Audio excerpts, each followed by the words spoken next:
మీకు తెలుసా, ఒక ఆడపిల్ల పుట్టక ముందే తన తల్లి గర్భంలో ఉన్నప్పుడే తన ఓవరీస్లో 6 to 7 మిలియన్ ఎగ్స్ ఉంటాయన్నమాట.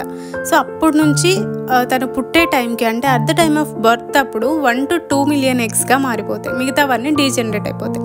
అదే 12-13 ఏళ్ళు ప్యూబర్టీ వచ్చేసరికి అవి కాస్త 3 నుంచి 4 లక్షలు మాత్రమే అయిపోతాయి అన్నమాట.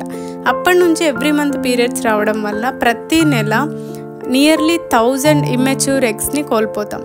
సో దీన్ని బట్టి చూస్తే ప్రతి సంవత్సరం వయసు పెరిగే కొద్దీ ఎగ్స్ అనేవి డ్రాప్ అయిపోతూ ఉంటాయని. సో ఏజ్ పెరిగే కొద్దీ మనలో ఎన్ని ఎగ్స్ ఉన్నాయని తెలుసుకోవడానికి మనకు ఒక సింపుల్ బ్లడ్ టెస్ట్ ఉందన్నమాట. దాన్నే యాంటీ ములేరియన్ హార్మోన్ టెస్ట్ అంటారు.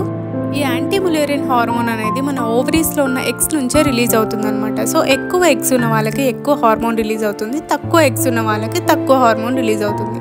సో బ్లడ్ టెస్ట్ చేసినప్పుడు 2 to 4 నానోగ్రామ్/ml ఉన్నట్టయితే వాళ్ళలో నార్మల్గా ఉన్నట్టు. అదే 4 కన్నా ఎక్కువగా ఉన్నట్టయితే వాళ్ళకు ఎక్కువ ఎగ్స్ ఉన్నట్టు అనమాట. పీసీఓడి ఉన్న వాళ్ళలో ఎక్కువ ఎగ్స్ అనేవి కనిపిస్తాయి.